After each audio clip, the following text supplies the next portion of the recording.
So today is the 24th of October 2019, a Thursday evening. Where are you today, Peter? I'm in London. You're in London, and Marybeth and myself, Rick, we are up in Edinburgh on this occasion, up in Scotland, and looking to take forward the next in the series of discussions. And the topic for this evening will be led predominantly by Peter on the subject of experiential reality. So, Peter, would you like to jump straight in? I would. So, to begin talking about experiential reality,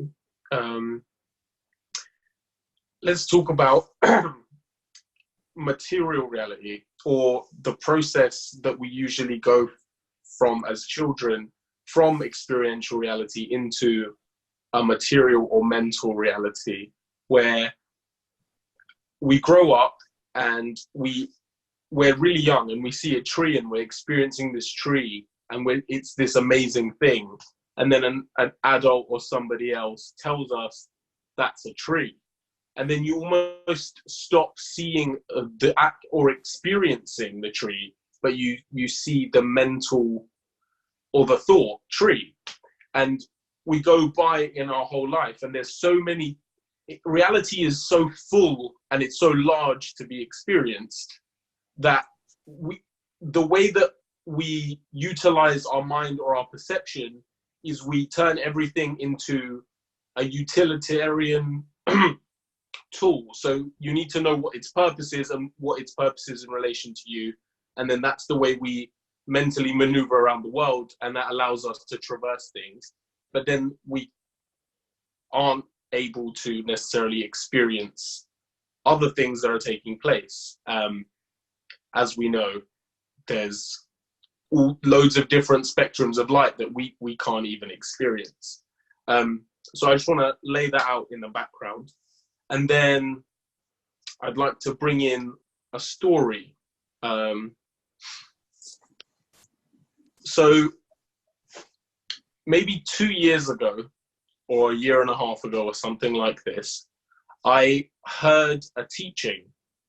And the teaching was, if you pause 12 times a day, and you take a breath, and you take 2 to 5 seconds without wanting anything, needing anything, just being present in that breath, what would happen is you would create a gap between the persistent mind, and that would create a perforation in consciousness that would allow the light of God to shine through in one's experience. That was the teaching. And I took this teaching upon myself, and I was like, well, this is the easiest teaching I've ever heard. It's 12 times a day for basically 10 seconds the whole day. So I started doing this, and I don't know where the line is where I started experiencing this, but there is, in my own experience, light permanently permeating my visual experience. And I spoke about this to a friend of mine. Her name is Laura, and she's only around 17 years old.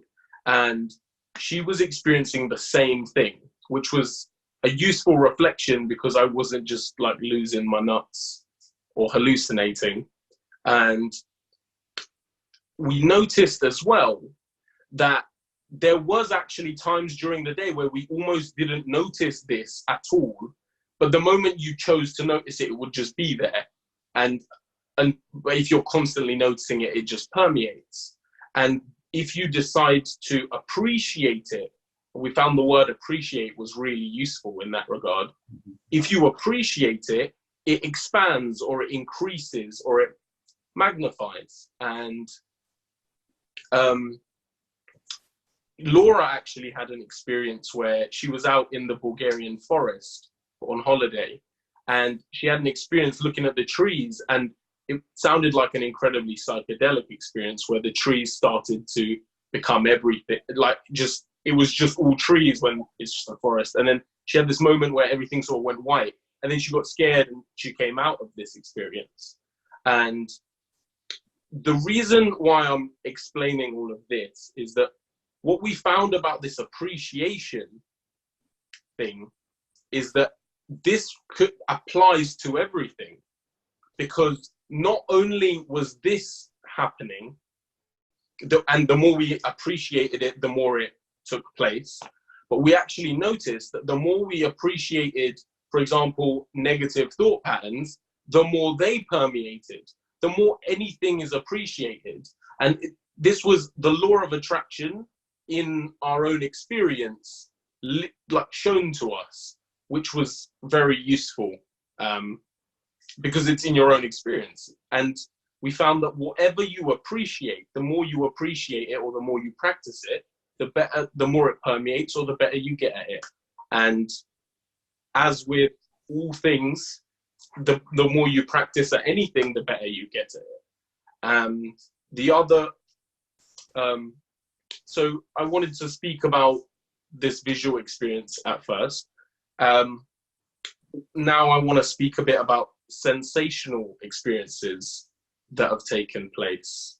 So I was having trouble with relationships at one point, and a healer gave me some self-love practices to do. And one of these practices involved breathing in through my hands pink light, and then out blackness and things that no longer serve me, inhaling things that serve me.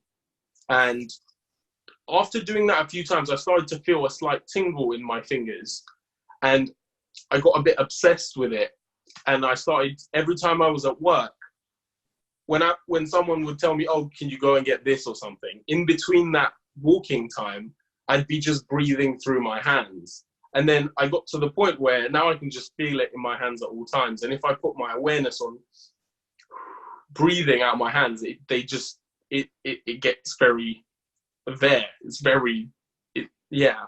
And so just to, in my own experience, explain these particular things that I've found, but also how this means that whatever you appreciate expands in one's awareness. And so this is the topic of today.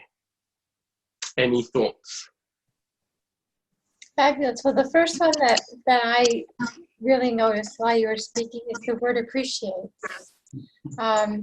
Number one, because it does affect everything that we do, and the more that you just appreciate, the more that you continue to appreciate it. It does grow on itself. But so many times when you said the word, I kept hearing the definition of appreciation being that alternate definition, where when something appreciates, it means it gets bigger, it means it expands. So, and I know that's not how you were using it, but 4 or 5 times it really hit. Like, well, of course, that is the other definition of appreciation. So that's my first. But yeah, I heard a lot of what you said. I've never heard that teaching to stop 12 times a day. And I don't know how many times a day I do it. I don't do it 12, I don't count. But it is something that I do. I do naturally take that break quite often during the day to just be in a space of not wanting anything, not thinking anything, just, breathing for a moment or two, and then moving on with the next pieces of the day. So it's a beautiful thing to do. I haven't experienced that light piece of it, but I wasn't actually looking for it either. So it gives me something to, I guess, be more aware of, to see what's there, which is another big piece of what's opening for me right now. So that's really interesting. This willingness to see, this willingness to look for what's there. Because what I heard you saying, and I believe it absolutely, we start to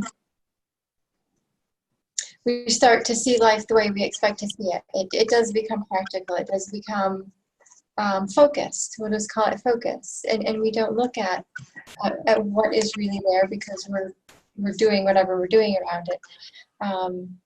But that is a piece that's come to me probably in just the last week that I'm just saying, okay, I'm ready to start seeing. So this is fabulous for me. Thank you. Be really beautiful. I hear you on several levels within it. It's really cool. And another thing on the word appreciate is it doesn't have to be like the traditional meaning of the word appreciate. Your dual meaning of it is just, they're actually both simultaneously the case in this situation. But if you're like really angry and you're concentrating on the anger, you're actually appreciating the anger simply by giving it your attention, and that is the appreciation, and it appreciates. Which is, yeah. You were going to say something, Rick? Yes, I mean, in the part you were talking about, experiential versus mental, I find that to be really significant. So experiencing is just being present to something, and it's engaging a feeling. If it's like partly intuition, but it's partly sensing, it's noticing emotions and other things that are going on. And I've noticed, certainly it's been very true of myself, but as I've started to reverse it, I've seen how this is significantly more general than just with myself. But something happens, and one of the first things can be then a mental judgment on this. Oh, this is a this is a that. And it's a mental judgment. And the mental judgment takes away from the actually experiencing something. And as you experience something, the experience can expand and go deeper, and there can be multiple different viewpoints. But as soon as you say, oh, somebody says something, oh, this is a bad guy or something like that, it puts a color across it, where what is now seen is the judgment that has been made, the mental judgment that has been made, and what is experienced is the mental judgment that has been made, not what could have possibly unfolded. And it takes one out of that development of feeling, which then becomes a very subtle source of information in many different circumstances. And so personally, having been very engaged really in a mental side, which I thought I was supposed to be doing, I thought that was the figuring out, was the kind of clever part that I thought I was supposed to be doing in pursuing spiritual work. I then come to realize that actually parking that mind and putting the handbrake on and then just noticing the different feelings, and then decisional basis shifts from trying to have a judgment of something, which is like a truth of something, into allowing multiple viewpoints, which are all true. And then when you're allowing multiple viewpoints, you've now moved into that experiential side. There's that movement to decide, what experience would you like to have? And then you choose a viewpoint which empowers the experience you want to have, instead of having the experience which is generated by the mental mind labeling something with a judgment. So experiential reality as opposed to mental reality, when you talk about that means a lot to me. That's big. I'm still working on that one. Oh, aren't we all? Yeah. My girlfriend also, I was talking to her about this topic for a minute, and she mentioned that at work, when she if she's like really like angry or something or whatever, when she just takes a deep breath like she feels a bit better afterwards. And I sort of realized that every time I'm really in a not good space, and I tell myself in my mind, no, it's all okay. You know, it's all okay. Everything is fine. Everything's okay. Don't worry. There's nothing to worry about, obviously. I actually, although that's what I'm saying mentally, my experience of that is very like this. So my experience is actually telling me, you're not okay. Nothing's okay. Things are stressful. Sure. Whereas taking that deep breath, in that very moment, you've experienced, I am alive, I am well, everything is okay. But no words have happened, and you've actually experienced it and felt it, which is very different. And that is potent. That is potent. And another thing about the light that seems to permeate my experience is I've sort of asked around, and I've realized, or at least I feel, that everybody actually experiences this. Just like, you'll be walking down, but the average person, like, it will just happen where like a light sort of gets into their experience, but you just quickly move away from it. You won't notice or appreciate it. Or like colors sort of just merge for a moment. Like these moments I feel happen regularly. And the most easy to find space where this happens is when you're in bed at night and the lights are off and you look up at the ceiling and it kind of looks like a fuzzy TV. And it's kind of, I don't know, there's like a fuzziness there. And if you just notice, it's like, oh, wait, what? And yeah, I feel that it's always there. It's just that if it's noticed. And I don't necessarily feel that it's necessarily interesting or important that that particular aspect needs to be noticed. I just did and got quite addicted to noticing it. So it permeates. I mean, there's something else that I notice behind this as well.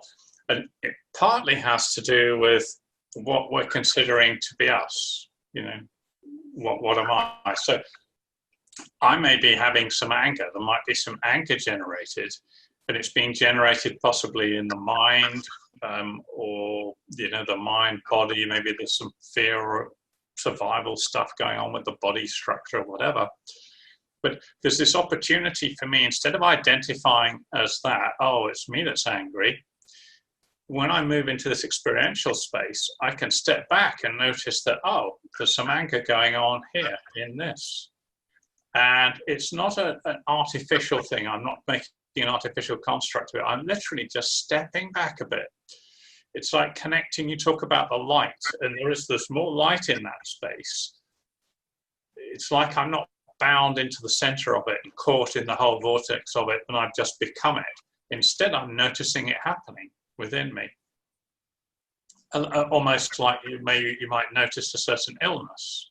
You might say, well, I'm not the sickness, but I'm in a body. My body is experiencing that sickness, and then you can choose how to deal with it, and to go and get some appropriate assistance, or to lie down in bed, or go talk to friends. You can still choose how you want to address it. So I feel this is an important piece, this ability to step back a bit and to include, as part of the experience, watching this part going through the experience. And as you watch this part going through the experience, then you can start to set an intention for how you might like that to change. If you're just in the middle of the experience, being the experience, then you don't get to change it in a way that you might prefer.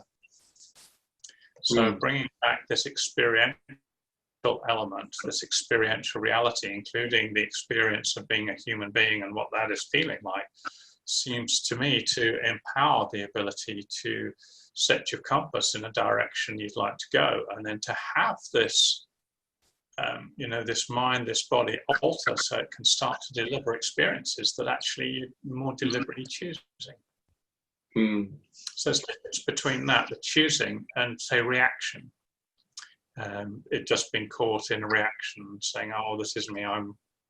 This is the way I'm bound to feel." It's not necessary to live with those patterns continuously. If somebody's listening and they like the sound of what you're saying, just to link it back to the breath, like going to the breath,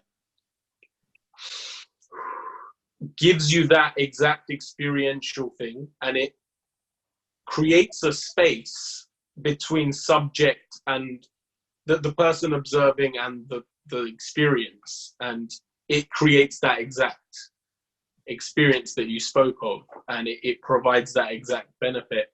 Because when you, as you alluded to, like if you see an object, obviously there's you seeing that object and there's an object, and creating that space between your personality and what's going on within it allows there to be that relationship where you can observe and have a desire for something else and be like, well, actually I'd like to let's try this, or bringing in that space, which I agree with what you're saying, Peter, because I was saying the same thing. You spoke it in one set of words and concepts, and Rick was able to hear that exactly what you were saying, and he said it in completely different words, but the meaning, the concept, the understanding behind them both was exactly the same. As you alluded to that, but I was saying the same thing exactly.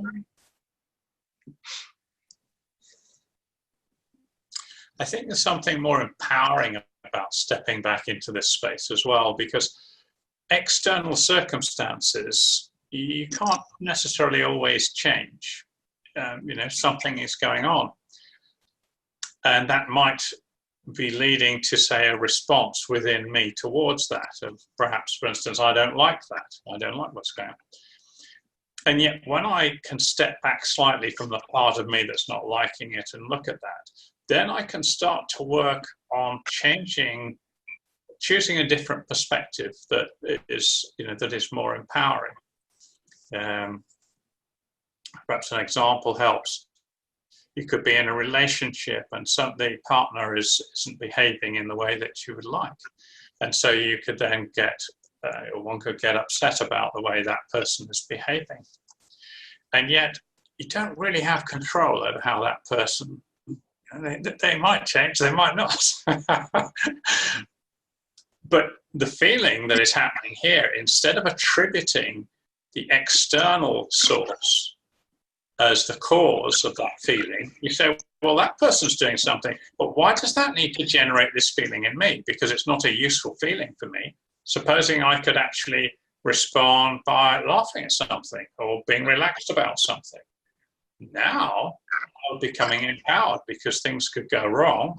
I might have gone wrong before, but I wouldn't have to get bound into a negative space over it. So I can start to choose the way I want to hold myself. And in that better space, in that more deliberate space, and connecting a bit to this life that we talk of, which I think is more available with that attitude, then I can start to choose different ways of responding that perhaps lead a new way through, and perhaps even offer some positive viewpoints to the other person if that is relevant. But that's not a necessary part of it. An old Chinese proverb comes to mind, which is getting angry at somebody is like seeing somebody doing something wrong and then punishing yourself for it.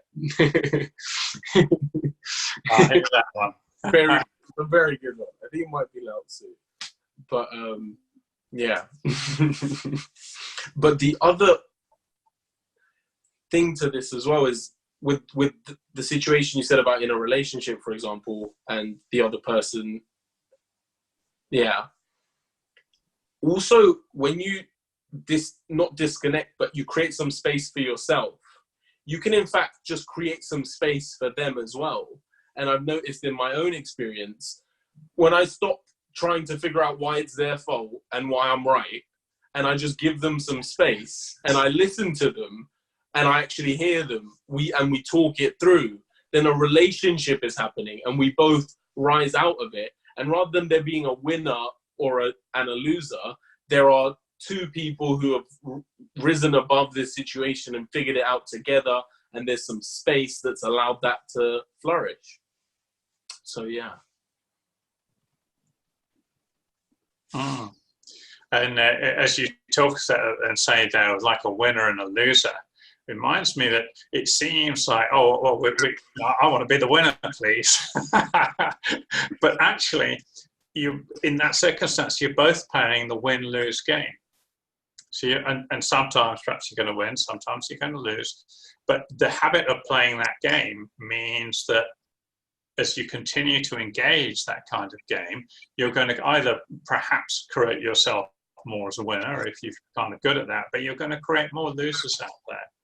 Whereas what you're talking about is dropping that kind of framework really and finding a different way of looking at it that is empowering, that allows both people perhaps to see things in a more expanded and more useful way.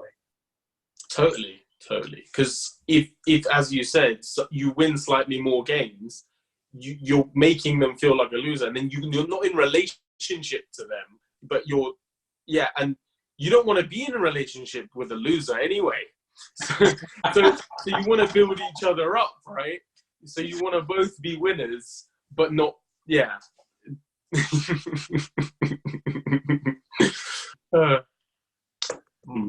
Right, and very clearly when you start to phrase it that way, as soon as you bring those words to it, it makes it really obvious that you can't play that winner-loser game because you always lose then, right?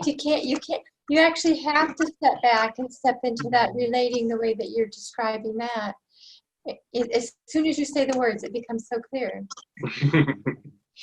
The winner-loser game, you try to become a winner, everyone loses because you lose their relationship, they lose yours, and no one grows. Right. That's right. Yeah. I think, however, there are a few politicians that aren't going to agree with us on this theme. I think Mr. Trump definitely likes winning. Oh, Trump. That's a topic in and of itself.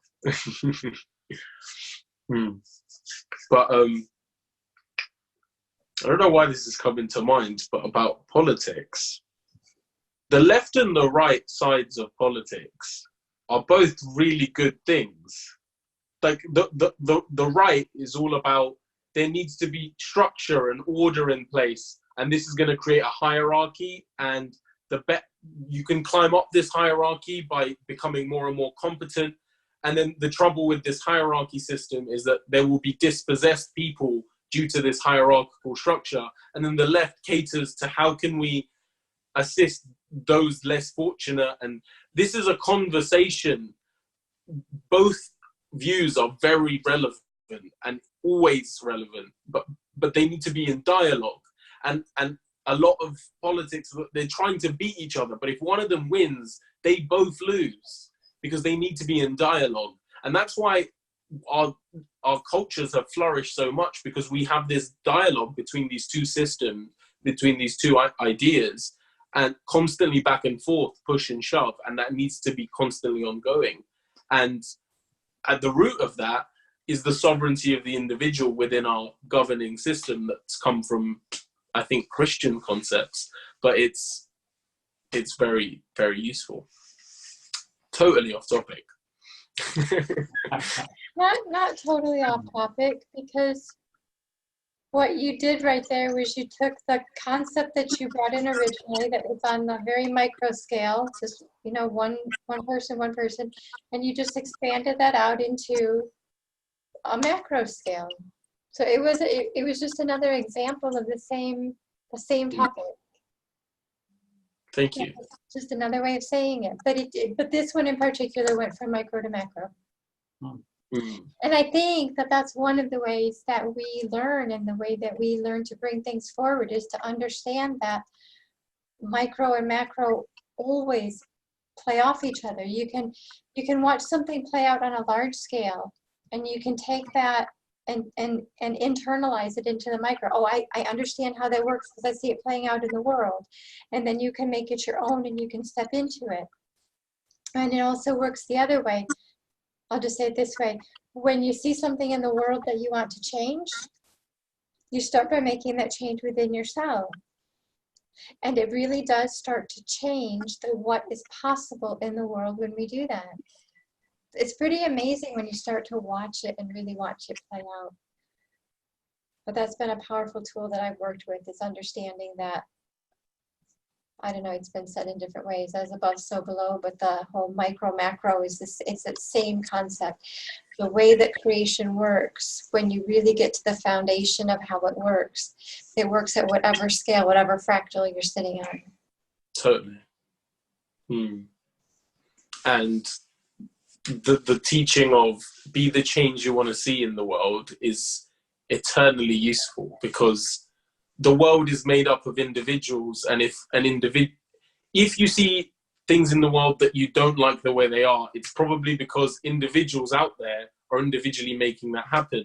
So that exists within individuals, within the collective system. And also the change that you want to see in the world, it's possible that nobody else can see that change. You might be the only one with the eyes for that one, with that particular one. Maybe you're the one that needs to do it. You are. Yeah. If you can see it, you're the one that needs to do it. Yeah. And it's really interesting, because so many times we see something and it's so clear to us, and we think somebody else needs to do it because we see it and it's so clear. We really don't realize what you just said, that, oh yeah, you're the one that can actually see it. So you're the one that can actually, work on that structure and fix it. It's again, I absolutely hear you. Yeah, I think some of us can be quite used to kind of complaining about something without actually, thinking that maybe there's something I could actually do about that. And indeed, as an individual, sometimes it feels like there isn't much you can necessarily do about it. But just starting to change your own attitude there, taking away that kind of slight disempowerment, just starting to hold one's energy different on a topic, then you communicate differently to people about that, and that has a little effect going around. And I personally feel that as you start to hold something differently, it's not just the people you touch directly through communication, direct communication, but there's a kind of energy effect where that energy is somehow like through mobile phones. There's some kind of thought vibrational energy, which is, if you like, in the atmosphere, which other people can begin to tune into as well. So not only do we let's say we meet 10 people today, but those 10 people meet 10 people, and those people meet 10 people, and this is there's a ripple. But beyond that, Rupert Sheldrake has explained in a very scientific way something called the theory of morphic resonance, which is that each species and each chemical or each family of, let's call it consciousness, has a collective memory. So the first time a certain molecule is formed, it forms almost in a rough way. And the more times you form it, it forms in a more crystalline structure. And the more it's formed, the easier it forms, in a sense. And if we look at history, we see that big scientific ideas that have been revolutionary, they've usually popped up multiple places on the planet simultaneously without contact. And there's other studies. So I just want to talk about the pigeons in England for a minute. There was some, they might be pigeons or a different type of bird, but there was this, the milk bottles with the cardboard little carton thing on top. they used to deliver milk bottles in glass bottles, and they would have a little paper thing on top. And one or two birds realized that they could peck in and then just suck out the cream from the top. And then a few birds realized this, and then until they all sort of learnt it in that area of London. And then simultaneously, the exact same species of bird somewhere in Scotland or something like this. And these are birds that do not migrate from these two places. They're completely separate. In that other place, they all learnt it like overnight. It just like a mass amount of the birds had learnt it so that they all knew it. And there was also a study in Australia where they had this, it was like a picture. It was a one picture thing. And they showed it to people for 10 seconds. And then afterwards, there's like thousands of faces in it. And they had to recognize how many of the faces they could find or something along these lines. And they could identify between 0 and like 5 faces or something like this. And they did the study with like many, many people. And then after this study in England, they broadcast it on the BBC, this exact picture, and they explained where every single one of the faces is. And they broadcast this only in England.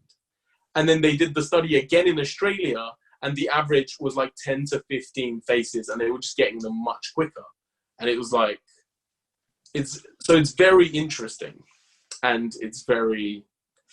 so collective consciousness isn't just like a woo-woo thing. It's a very real thing.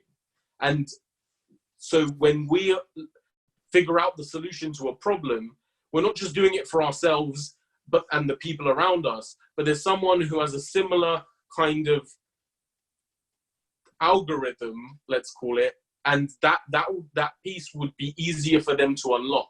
And in the Bible, when it talks about Jesus, actually, it says that he walked that unwalked path or something, and then it's easier now for us to walk down it. And these concepts are everywhere, but they're hidden almost in plain sight. That's where a lot of things are hidden. It's really in plain sight. And once you see it, it's like, wow, of course, it's right there. Of course it makes sense. It's so simple. I mean, the real foundations of how this life works is really so simple when it starts to open to you. And until that point, I don't know, for a long time, I think we don't even look for it, but yeah, right in front of our noses, it's there. No way to miss it forever. But we can have the blinders on for a while, or the veils in front of our face for a while. Krishna actually said to Arjuna, when he was sort of expounding his theory of consciousness, that it's on the tip of your nose, which is literally what you're saying. It's so obvious. But thousands of years later, there are people in India, like whole schools that practice yoga to concentrate awareness on the tip of the nose. Like completely missing the point that it's just obvious, not that it's the tip of the nose. I think that happens a lot too, because we're trying so hard, right? And then the mental mind says, well, if it's at the tip of your nose, then you put your focus there, right? And you'll get it then. You know, it makes logical sense, doesn't it? It does. I get how we do it. I get how we are where we are.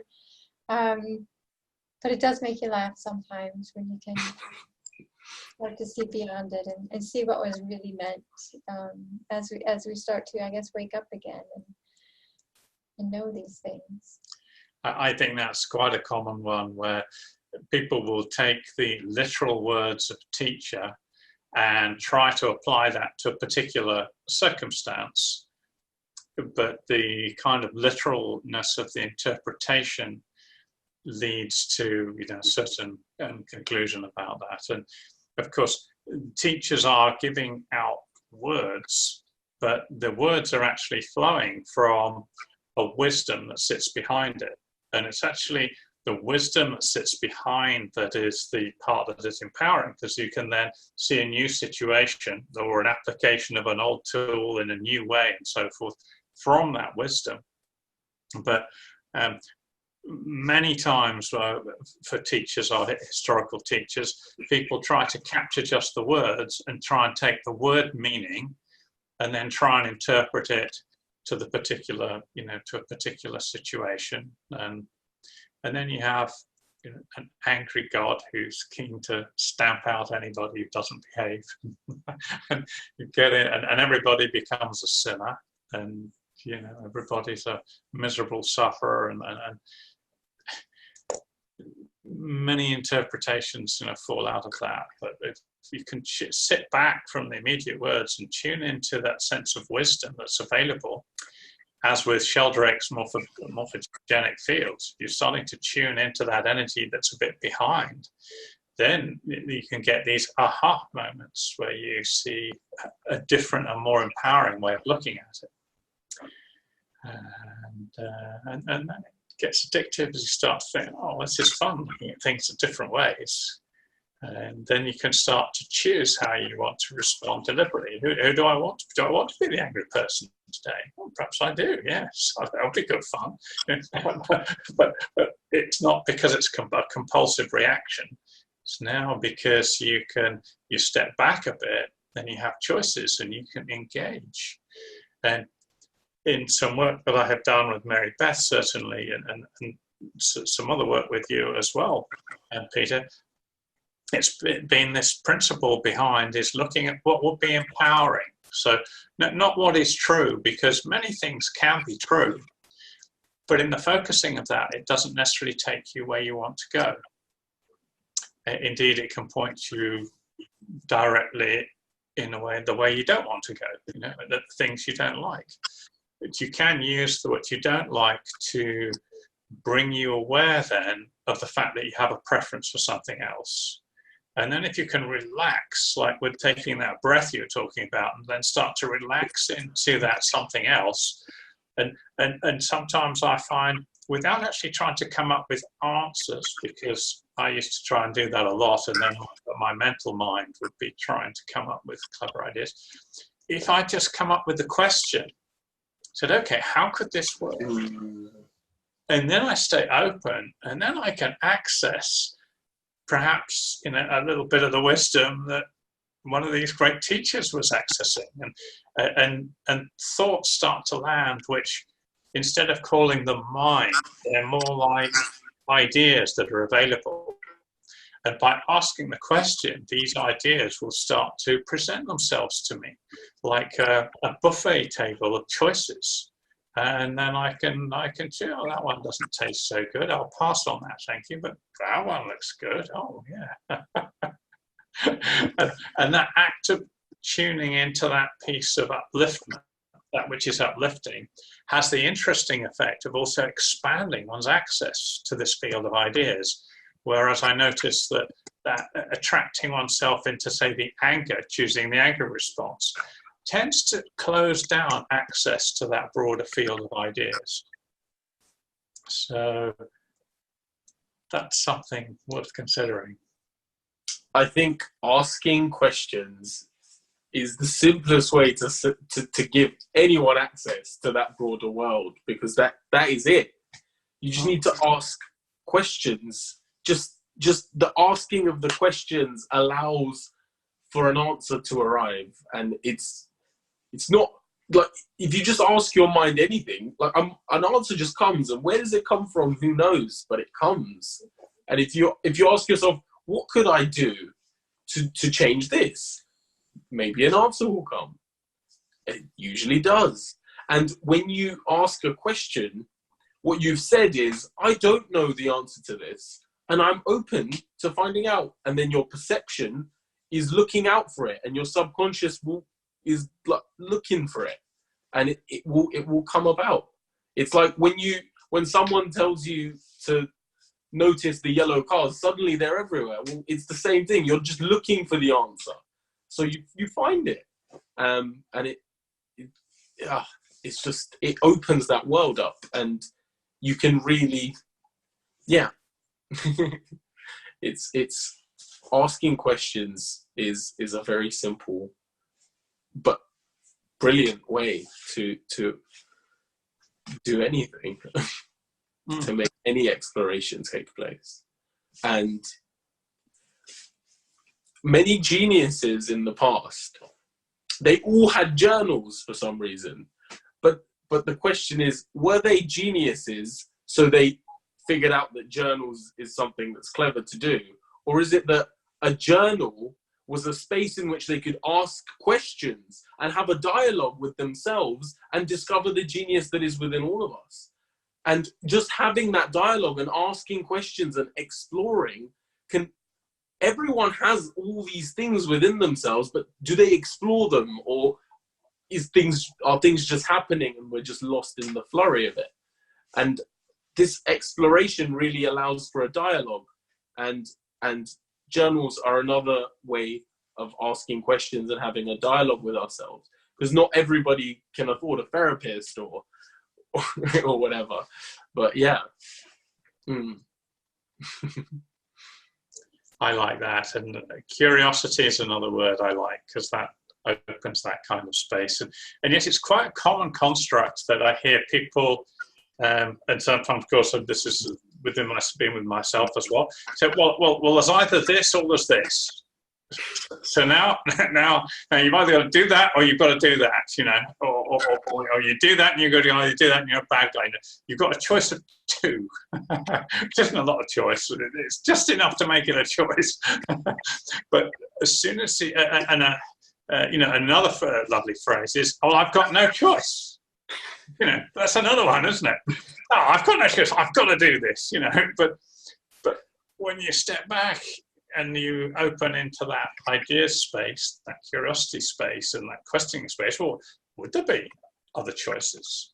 And if you sit back for a while, let it come, and then suddenly it's almost like it's actually pretty much an infinity of choices,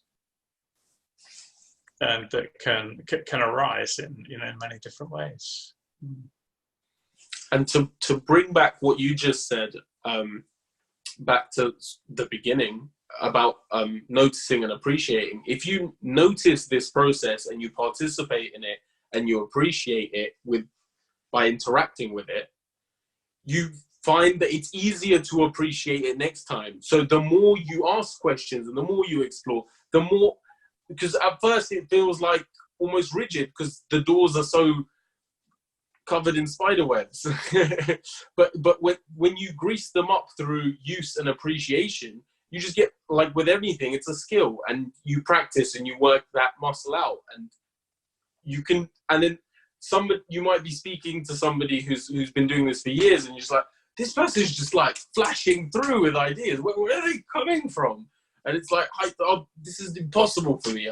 I'm just an idiot. No, there's just been no practice of exploration, and everybody is capable of an exploration of their own variety and of their own particular form of genius, because we all can see things that we would like to change in this world, and that's our genius, that's our calling, that's our particular individualization, and there's something there that's really real.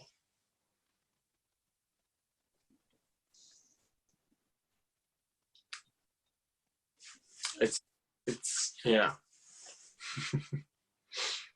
One of the words we've been referring to is appreciation in this session, and appreciation has an additional meaning to me, where I begin to see appreciation as a form of currency. So I might do something, for instance, and be paid some money for it. But if I do something and there's a sense of appreciation that's raised, I feel good. It helps me to feel in a good space, and that then helps to uplift me. So doing something that somebody else appreciates can help to uplift them. The fact that they honor that by simply showing appreciation is its own reward, and it has value. So it is almost like a currency. It appreciates. Yes. I love that double meaning.